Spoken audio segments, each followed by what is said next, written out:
नमस्कार, आप देख रहे हैं न्यूज नेशन में हूं पिनास त्यागी। दिन भर की तमाम अहम खबरों के साथ। प्रधानमंत्री मोदी की नई कैबिनेट तैयार है। सभी मंत्री फुल एक्शन में हैं, अपने अपने मंत्रालय की जिम्मेदारी संभाल ली है। टीम मोदी की नई कैबिनेट में शामिल किए गए ज्यादातर मंत्रियों ने अपना कार्यभार संभाला। आज सभी मंत्री अपने अपने मंत्रालय पहुंचकर चार्ज संभालते हुए नजर आए। पीयूष गोयल, नारायण राणे, मीनाक्षी लेखी ने नया दायित्व संभाल लिया है, तो वहीं पर्यावरण मंत्री भूपेंद्र यादव ने मंत्रालय में पौधारोपण कर पर्यावरण का नया संदेश दिया।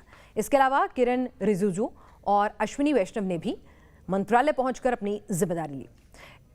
इस खास पेशकश में हम आपको मोदी के नए मंत्रियों से मिलवाएंगे। उनकी प्राथमिकताएं क्या हैं उनका अपने अपने मंत्रिमंडल को लेकर एजेंडा, वो भी बताएंगे। न्यूज नेशन के रिपोर्टर्स ने उनसे खास बातचीत कर उनकी आगे की रणनीति को जानने समझने की कोशिश की।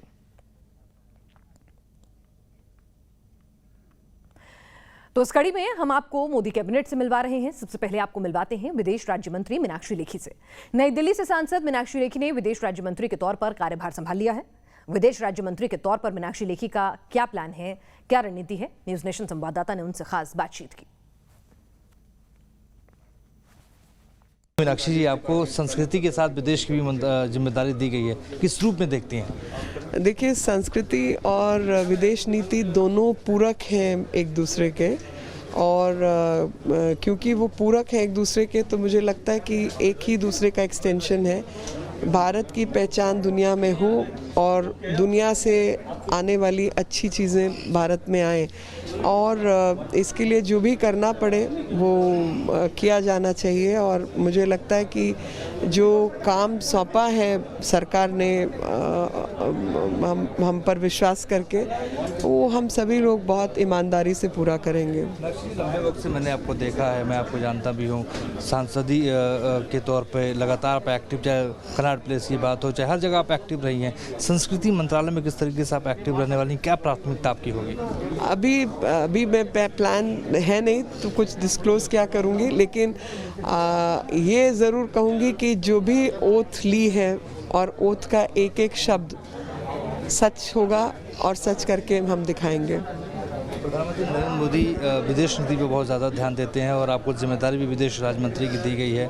आपकी क्या प्राथमिकता होगी, किस तरीके से? प्राथमिकता है जो डायरेक्शन है उसको पूरा करना। प्रधानमंत्री जी का जो इंस्पिरेशनल नेतृत्व है और मार्गदर्शन है, उसी के तहत जो भी आदेश निर्देश होगा उस पर काम किया जाएगा। एक आखिरी सवाल पूछूंगा आपसे कि दिल्ली से आप आती हैं, दिल्ली वासियों के लिए क्या कहेंगे? इकलौती आप यहाँ से मंत्री हैं। मैं दिल्ली वासियों को धन्यवाद देना चाहती हूँ कि उनके आशीर्वाद से मैं यहाँ हूँ और उन्हीं की नुमाइंदगी कर रही हूँ। मेरा कुछ ऐसा हैसियत नहीं है, उनकी ये वही हैं जो यहाँ बैठे हैं, और हमारी आइडेंटिटी तो उनकी आइडेंटिटी में है, और मुझे पूरा भरोसा है कि दिल्ली वाले अपनी आइडेंटिटी मेरे में देखते हैं। तो उन सब का बहुत बहुत धन्यवाद, आभार कि उन्होंने इतना अधिक स्नेह मुझे दिया है, और आगे भी साथ बना रहे और हम लोग काम करते रहे। इतना बड़ा प्राउड का आपके लिए पल है, क्योंकि हर्षवर्धन जी की जगह आपको कैबिनेट में शामिल। आप ये उल्टे सवाल क्यों कर रहे हैं? हर्षवर्धन जी ने बहुत काम किया और देश के लिए बहुत काम किया, और बहुत काम किया। और ऐसा क्या है, सीनियर लोगों को जूनियर्स के लिए जगह बनानी होती है, तो वो बहुत ही सम्मानित व्यक्ति हैं और राजनेता हैं। हमेशा मेरे बड़े भाई की तरह उन्होंने सहयोग किया, और आगे भी मुझे पूरा भरोसा है कि उनका आशीर्वाद मुझे मिलता रहेगा। हमसे बातचीत करने के लिए मीनाक्षी लेखी जी हमसे खास बातचीत कर रही थी। बड़े जर्नलिस्ट संदीप के साथ मोहित राजदूबे, न्यूज दिल्ली। और अब आपको मिलवाते हैं मोदी कैबिनेट में पर्यटन संस्कृति मंत्री जी किशन रेड्डी से। किशन रेड्डी ने भी न्यूज नेशन से खास बातचीत की। पर्यटन मंत्री जी किशन रेड्डी साहब खास बातचीत के लिए हमारे साथ मौजूद है। बहुत बड़ा जिम्मेदारी आपको इस बार मिली है, क्या कहेंगे? 3 मंत्रालय आपको दी गई। जो प्रधानमंत्री जी जिम्मेदार दिया है वो निभाना अभी हमारा काम है। अभी क्या काम है, कितना कठिन होगा, वो सोचने का ज़रूरत नहीं है, क्योंकि प्रधानमंत्री मार्गदर्शन में जो भी काम, जितने भी कठिन काम होगा, हम पूरा आगे बढ़ेंगे। हमारे पार्टी का सहयोग के साथ, हमारा जो एमओएस है उनका कोऑपरेशन के साथ, और स्टेट गवर्नमेंट्स के कोऑपरेशन के साथ, अधिकारियों के कोऑपरेशन के साथ जो भी जिम्मेदारी दी है वो जिम्मेदारी निभाएंगे। मेरे को पूरा विश्वास है। मैंने देखा है कि जब आप गृह मंत्रालय में थे तो एक्शन मोड में लगातार आप काम कर रहे थे, कई बार हमने आपको कवर किया, आप खुद फील्ड में कूद जाते थे। अब कोरोना महामारी का जो संकट है वो टूरिज्म पे भी बहुत पड़ा है, किस तरीके से देखते हैं? ये सही बात है, बहुत बड़ा चैलेंज है आज देश के सामने, दुनिया के सामने भी, नॉट ओनली भारत, दुनिया का भी पूरा टूरिज्म डिपार्टमेंट पूरा ठप पड़ा हुआ है। इसके लिए अभी सभी ग्लोबल में एक एक्शन प्लान उसका तैयार होना चाहिए। जितना जल्दी अगर कोरोना महामारी ख़त्म हो गया, जितना जल्दी उसको रिवाइव करने के लिए, इसको आगे बढ़ाने के लिए, जो रोज़गार बढ़ाने के लिए, जो फॉरेन टूरिस्ट देश में आने के लिए जो प्रयास करना चाहिए, पूरा प्रयास हम करेंगे। एक एक्शन प्लान होना चाहिए और जो अभी डिपार्टमेंट के साथ बैठने के बाद जो भी स्थिति है, स्थिति देखते हुए एक्शन प्लान बनाएंगे। ये बहुत बड़ी बात आपने कही कि एक्शन प्लान आप बनाएंगे। कल्चर को लेकर भी प्रधानमंत्री नरेंद्र मोदी का एक सपना है कि भारतीय संस्कृति को दुनिया के मानचित्र पर स्थापित किया जाए, उसको लेकर आप क्या सोचते हैं? इसी दृष्टिकोण में अभी नॉर्थ ईस्ट में जितने भी टूरिस्ट का अपने को बहुत बड़ा आने वाले दिन में एक अच्छे कार्यक्रम हो सकता है, जो दुनिया के लोगों को नॉर्थ ईस्ट को ले जा सकते हैं, और दूसरा हमारा कल्चर को सारी दुनिया को बता सकते हैं। और टूरिज्म के डिपार्टमेंट में भारत में जितने भी सोर्स है, जितने भी स्कोप है, दुनिया में किधर भी नहीं मिलता। अपना टेम्पल्स हो, अपने कल्चर हो, अपने गांव हो, अपने देश में रहने वाला एनवायरनमेंट हो, हर विषय पर भी जो सारी दुनिया को बता सकते हैं। इसलिए एक बात मैं पहले भी बता चुका हूँ, मैं नया इस मंत्रिमंडल में आया हूँ, आज ही ज्वाइन हो गए। अधिकारियों को साथ बैठना चाहिए, एक्शन प्लान बनाना चाहिए।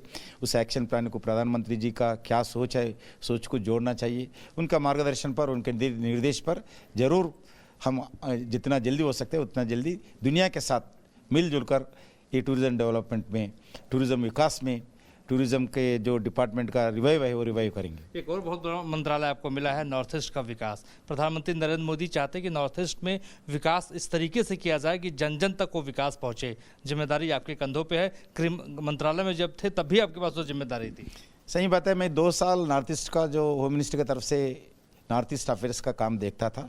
इसके कारण नॉर्थ ईस्ट का जो अभी पूरा चीफ मिनिस्टर से बात कर रहा हूँ, खुद फ़ोन कर रहे हैं मेरे को और सब आशीर्वाद भी दे रहे। जितने भी आने वाले दिन में नॉर्थ ईस्ट विकास में जो भी कार्यक्रम प्रधानमंत्री जी निर्देश किया है, अभी आने वाले दिन में निर्देश करेंगे, उसको हम पूरा निभाने के लिए प्रयास करेंगे। प्रधानमंत्री नरेंद्र मोदी का सपना तो वही है, उनकी एक कसौटी है। रेड्डी साहब उस कसौटी पे खड़ा उतरेंगे एकदम? बिल्कुल 100%। मैं उनका जितने भी एक्सपेक्टेशन है, एक्सपेक्टेशन को हम पूरा करने के लिए आप लोगों के सहयोग से मैं पूरा करूंगा। बहुत बहुत शुक्रिया हमसे बातचीत करने के लिए। हमारे पास जी किशन रेड्डी साहब थे, खास बातचीत हमसे कर रहे थे और बता रहे थे कि उनका आने वाले वक्त में एजेंडा क्या होने वाला है। 3 मंत्रालय उनके पास है। प्रो जर्नलिस्ट संदीप के साथ मोहित राज, दुबे, न्यूज़ दिल्ली। और आइए अब आपको मिलवाते हैं देश के नए कानून मंत्री से। रविशंकर प्रसाद की जगह किरण रिजिजू देश के नए कानून मंत्री बने हैं। सुनिए नई जिम्मेदारी पर किरण रिजिजू का क्या कहना है। हर मंत्रालय और हर पद का अपना एक गरिमा होता है, अपना एक उसका अस्तित्व होता है। इस देश का और कानून मंत्री का मुझे जिम्मेदारी मिलता है तो उसका अपना एक उसका मेरे सामने में एक चुनौती है कि आदरणीय प्रधानमंत्री जी ने जो भरोसा जताया उस पर खरा उतरना और देश के लोगों के अपेक्षा है, आकांक्षाएं हैं, उसको पूरा करने के लिए हमको बहुत मेहनत करना पड़ेगा। और जब आदमी दिल लगा के काम करेगा तो मैं मानता हूं कि अच्छा रिजल्ट आ सकते हैं। आदरणीय प्रधानमंत्री जी का मार्गदर्शन में सारा सरकार का हर विभाग काम कर रहे हैं, वैसे इस नए विभाग का भी कामकाज करने का मेरा प्रयास रहेगा। अपने टीम के साथ काम करेंगे, जहां अच्छा टीम रहता है वहां काम भी अच्छा होता है। जिम्मेदारी तो कहीं भी मिलेंगे तो काम तो करना ही है। उससे पहले मैं गृह राज्य मंत्री रहा है पिछली सरकार के समय में, तो उस समय में कानून मंत्रालय से काफी क्लोज रहा है, होम मिनिस्ट्री का। तो जिम्मेदारी तो कहीं भी मिलेगा, हम अपना काम को दिल लगा के काम करना है। तो यही हमारा एक जीवन का मकसद है। इसलिए नई मंत्रालय का जिम्मेदारी लेने से मुझे एक नई तरीके से काम करने का, सीखने का, देश के लिए काम करने का मौका मिलेगा। पर्यावरण मंत्री भूपेंद्र यादव ने भी आज कामकाज संभाला। वो मंत्रालय पहुंचे। उन्होंने कहा कि पीएम मोदी ने जो जिम्मेदारी दी है उसे वो बखूबी निभाएंगे।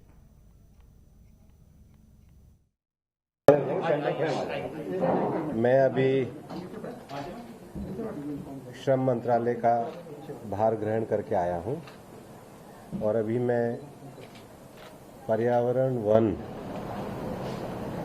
और जलवायु परिवर्तन से जुड़ा हुआ विभाग का ये दायित्व ग्रहण कर रहा हूं। माननीय प्रधानमंत्री जी ने जो जिम्मेदारी मुझको कैबिनेट मंत्री के रूप में दी है और जो उन्होंने भरोसा दे करके जो जिम्मेदारी और दायित्व दिया है, निश्चित रूप से मैं उसको पूरा गंभीरता से निभाने का प्रयत्न करूंगा। अभी मैं मंत्रालय के सब अधिकारियों से मिलने के बाद अपने दायित्व को जो उन्होंने सौंपा है पूरी गंभीरता से निभाऊंगा। मीडिया के सभी मित्र यहाँ पर आए, मैं आप सबको धन्यवाद देता हूँ। Thank you very much. कभी चाय बागानों में काम करने वाली जॉन बारला अब मोदी मंत्रिमंडल में शामिल हैं। जॉन बारला बंगाल के विकास के लिए ममता बनर्जी से भी बात करने के लिए तैयार हैं। उनसे उनकी क्या कुछ रणनीति होगी अपने मंत्रालय को लेकर, देश के भविष्य को लेकर, बात की हमारे संवाददाता मोहित बख्शी ने। मोदी सरकार का एक और वो चेहरा जो अब पदभार संभाल चुके हैं, जॉन बारला जी, वो हमारे साथ हैं। सर, वेस्ट बंगाल से आप आते हैं, सबसे पहले तो बहुत बहुत बधाई। और वेस्ट बंगाल को किस तरीके का प्रतिनिधित्व मिला है, क्योंकि 4 लोगों को इस बार अब मोदी जी ने अपने मंत्रिमंडल में रखा है? देखिए, मोदी जी के आशीर्वाद से हम लोग इस जगह तक पहुँचे और आज पदभार भी संभाले। और विशेषकर जिस प्रकार से पश्चिम बंगाल में अशांति 2 तारीख के बाद में हुआ है और हम लोग चाहते हैं शांति, और शांति तभी आएगा जब डेवलपमेंट होगा। तो आज इतना बड़ा दायित्व हमें मिला है और आने वाला दिन हम लोग देश का जनता एवं नॉर्थ बंगाल का, पूरा पश्चिम बंगाल का जनता के लिए हम लोग काम करेंगे। और बहुत सारा स्कीम सब है। मैं माइनॉरिटी मिनिस्ट्री अभी संभाला हूँ और बहुत सारा स्कीम सेंट्रल गवर्नमेंट का है, पश्चिम बंगाल में अभी तक इम्प्लीमेंट नहीं किया गया है। अगर सेंट्रल गवर्नमेंट का बहुत सारा स्कीम अगर इम्प्लीमेंट किया होता तो जनता काफ़ी लाभदायक रहता। लेकिन आने वाला दिन हम लोग सेंट्रल का हर एक स्कीम हम लोग अपना क्षेत्र में इम्प्लीमेंट करवाएंगे। एमपी के टीकमगढ़ से सांसद डॉक्टर वीरेंद्र कुमार देश के नए सामाजिक न्याय मंत्री बने हैं। उनकी प्राथमिकताओं और योजनाओं पर बात की संवाददाता मोहित राज दुबे ने। थावरचंद गहलोत की जगह सामाजिक न्याय एवं अधिकारिता मंत्रालय की जिम्मेदारी डॉक्टर वीरेंद्र कुमार जी को दी गई। खास बातचीत के लिए हमारे साथ मौजूद हैं। सर, प्राथमिकताएं आपकी क्या होने वाली है? देश के प्रधानमंत्री आदरणीय नरेंद्र मोदी जी के द्वारा, हमारे राष्ट्रीय अध्यक्ष आदरणीय जेपी नड्डा जी के द्वारा सामाजिक न्याय एवं अधिकारिता मंत्रालय का जो दायित्व मुझे दिया गया है, ये मंत्रालय हमारे पूर्व मंत्री आदरणीय थावरचंद गहलोत जी के समय काफ़ी काम इस मंत्रालय के माध्यम से किया गया है। जहाँ एक और उस काम को आगे बढ़ाने में हम सब अपने राज्य मंत्रियों के साथ में काम करेंगे। और उसमें सबसे बड़ी चीज़ जो है, जो मैं सोच रहा हूँ कि जहाँ एक और हम अपनी जिम्मेदारी को सैद्धांतिक रूप से पार्लियामेंट के फ्लोर पर उसको पूरा करने का प्रयास करेंगे, वहीं शासन की योजना, इस मंत्रालय की योजनाएं समाज के जिन वर्गों के लिए, चाहे वो दिव्यांगजन हो, चाहे वो सीनियर सिटीजन हो, चाहे वो अंधमुख बधिरशाला से जुड़े हमारे बच्चे हों, तो इन सब के बीच में जाकर व्यवहारिक रूप से जहाँ एक और उनकी उसको देखना, व्यवस्थाओं को देखना, वहीं उनकी कठिनाइयों को भी जानना कि वो कैसा अनुभव करते हैं, और उनकी कठिनाइयों को जानकर उनके सुझावों को भी अपनी कार्यप्रणाली में शामिल करते हुए समाज से विभिन्न क्षेत्रों के आप सबसे भी जो है ना, वो सुझावों को आमंत्रित करके हमारा मंत्रालय और भी ज़्यादा व्यवहारिक ढंग से मंत्रालय के काम को आगे बढ़ाने के लिए, मंत्रालय की योजनाओं को उन लोगों तक पहुंचाने के लिए काम करेगा। आप इस क्षेत्र में आप बहुत पढ़े लिखे हैं, डॉक्टरेट हैं। प्रधानमंत्री नरेंद्र मोदी का भी यही सपना है कि अंतिम छोर तक मदद लोगों तक पहुंचे, दिव्यांगों तक पहुंचे, वंचितों तक पहुंचे। आप किस तरीके से इसको देखते हैं? क्या एजेंडा आपका होगा? मैंने जैसा कि बताया कि जो योजनाएं हैं समाज के इन वर्गों के लिए बनी हैं, हम लोग स्वयं, हम अपने राज्य मंत्रियों को भी काम का विभाजन करके हम सब लोग उन लोगों तक पहुंचकर उनसे जानकारी लेंगे, उनसे संवाद संपर्क करेंगे। केवल यहाँ बैठकर नहीं, जब तक आप उन लोगों के बीच में नहीं जाएंगे, उन लोगों के बीच में जाने से बहुत सारी जानकारी मिलती है, उनके कष्टों को जानने का अवसर मिलता है, उनकी आवश्यकता है उनको जानने का अवसर मिलता है, और फिर उसको और व्यवहारिक हम कैसे कर सकते हैं, ये काम तभी हो पाएगा। जमीन पे उतर के आप काम करेंगे, 24 आवर्स जो है वो आपसे जुड़ सकते हैं। इसी के लिए हम लोग अपना प्रयास करेंगे और जाएंगे। मैं करता भी रहा हूँ। मैं जब पहली बार से सांसद बना तब से मैं इस क्षेत्र में काम करता रहा हूँ। नमुक बधिरशालाओं में भी जाता था, दिव्यांगजनों के उसमें भी जाता था, हमारे सीनियर सिटीजन वहाँ भी जाता था। मैंने अपने बच्चों के जन्मदिन जो है ना वहीं पर मनाए। हम लोग घर से भोजन बना के ले जाते थे, हमारी श्रीमती जो भोजन बनाती थी, और बच्चे का जन्मदिन जब हम लोग अन्नमुख बधिरशाला में पहुंचकर मनाते, उनको कितनी खुशियां होती थी। जब बुजुर्गों के वृद्धाश्रम में जाकर उनके साथ में मनाया जाता है तो उनको एक पारिवारिक आत्मीयता का उनको अनुभव होता है। यूपी के खीरी से लोकसभा सांसद अजय कुमार मिश्रा नए गृह राज्य मंत्री बनाए गए हैं। यूपी चुनाव को देखते हुए उनको मंत्री बनाया जाना बीजेपी का एक बड़ा दांव माना जा रहा है। उनसे बात की संवाददाता विकास चंद्र ने। अमित शाह जी की टीम में मौका मिला है, किस रूप में से दिखते हैं, कितनी बड़ी चुनौती आपके लिए है? देखिए, हम सब, मैंने शुरुआत में कहा कि हम सब लोग कार्यकर्ता हैं और कार्यकर्ता के रूप में ही काम करते हैं। जो भी चुनौतियां हमारा नेतृत्व हमको देता है, हमारी पार्टी देती है, हम अपेक्षाओं पर खरा उतरने का प्रयास करते हैं। उत्तर प्रदेश में ब्राह्मणों को संतुष्ट करने के लिए आपको लाया गया? जी नहीं, हमारे यहाँ जात की राजनीति नहीं होती, हम कार्यकर्ता हैं और सामान्य कार्यकर्ता के रूप में ही काम करते हैं। कानून व्यवस्था इस देश की एक बहुत बड़ी चुनौती है और उत्तर प्रदेश में भी इस बार ये बात उठती है। देश में तो कानून व्यवस्था पर आप अगर पिछले 15 साल से तुलना करेंगे तो आपको लगेगा 100% रिजल्ट योगी जी की सरकार ने। विस्तार में 7 लोगों को मौका दिया गया उत्तर प्रदेश। जी हाँ, दिया गया। किस रूप में देखा जाए?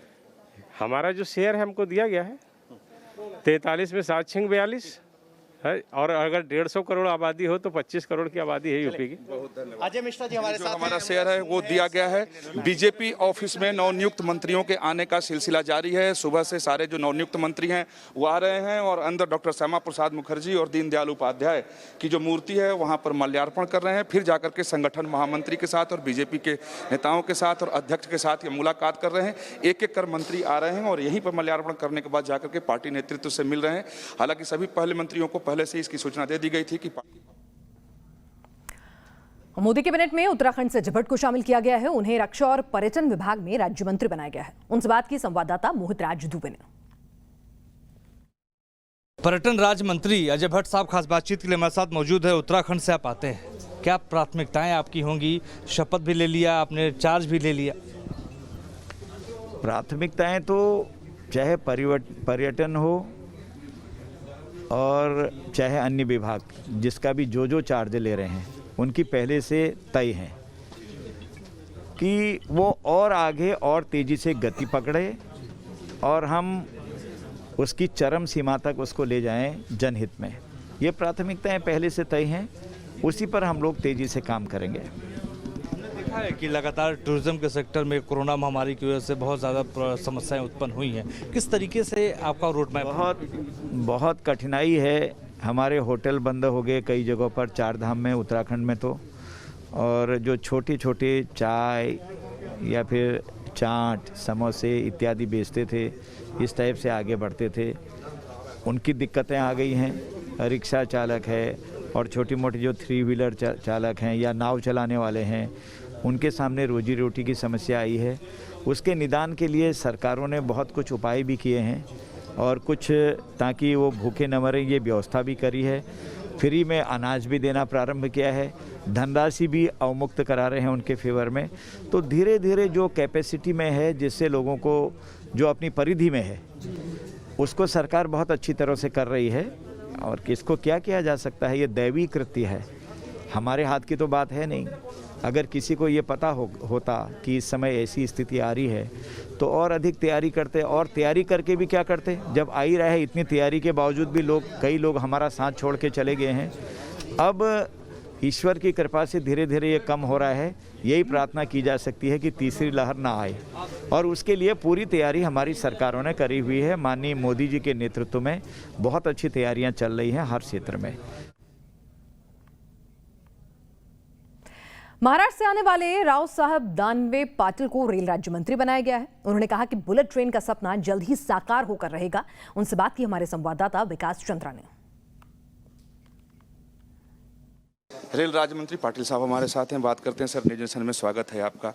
रेल भारत की जीवन रेखा मानी जाती है और लगातार रेलवे के घाटे को, रेलवे के परिचालन को लेकर के सवाल खड़े होते रहते हैं। ये बड़ी चुनौती आपके लिए होगी? नहीं, मुझे ऐसा लगता है कि हर चुनौती का सामना करना यही तो काम होता है। मैं जब फूड एंड सिविल सप्लाई में काम करता था, 2 साल मैंने काम किया और कोविड के समय में भी परिचालन अच्छा हुआ और कई देश भर में भूखा नहीं मरने दिया मोदी जी के सरकार ने। 80 करोड़ लोगों को 2 रुपये किलो गेहूँ, 3 रुपये की चावल देने का काम हम लोगों ने किया। तो वहाँ पर भी हम लोगों को चैलेंज था। और अभी मैं रेलवे मंत्रालय में आया हूँ। खान और कोयला ये भी मेरे पास है, दोनों के चार्ज मैंने आज लिए हुए हैं। अभी डिपार्टमेंट की ब्रीफिंग लूँगा। ब्रीफिंग के बाद मेरे भी समझ में आएगा कि मंत्रालय में क्या काम करना जरूरी है। तो मुझे ऐसा लगता है कि परिचालन हो या सामान्य आम लोगों का ये जाने आने का वाहन है, उसमें उनकी जो दिक्कतें हैं वो समझकर काम करने की मैं कोशिश करूँगा। कोरोना काल में रेलवे की बड़ी भूमिका सामने आई थी और साथ ही रेलवे को बहुत नुकसान भी हुआ। तो ये एक भी चुनौती होगी कि रेलवे नुकसान से बाहर नहीं। मुझे ऐसा लगता है कि लोगों के सेवा करने में अगर सरकार का नुकसान भी हुआ तो सरकार ने सहन कर लिया नुकसान को। सरकार ये कोई व्यापारी नहीं है, सरकार तो लोगों के लिए खर्चा करती है। और मुझे ऐसा लगता है कि माल वाहतूक में और इसमें ये आगे चल के हम कवर करेंगे। बुलेट ट्रेन कितनी बड़ी चुनौती होगी क्योंकि विपक्ष बार बार सवाल खड़ा करता है? देखिए, विपक्ष का काम ही है सवाल खड़ा करना। हम सेंट्रल विस्टा बनाने जा रहे हैं, वो सवाल खड़ा कर रहे हैं। हम बुलेट ट्रेन बनाने जा रहे हैं, सेंट्रल वो सवाल खड़े कर रहे हैं। हम किसानों के बारे में अच्छी बातें कर रहे हैं। इस देश में अगर टैक्स हटाया तो कभी आंदोलन नहीं हुआ, टैक्स लगाया तो आंदोलन होता है। हम किसान को तो टैक्स मुक्त कर रहे हैं मार्केट कमेटी के। तो ये अपोजिशन वालों का काम है, वो करते रहेंगे, लेकिन हम हमारा काम साकार हो जाएगा। बिल्कुल साकार हो जाएगा। बहुत धन्यवाद। बुलेट ट्रेन साकार होगा, विपक्ष का तो काम है विरोध करना।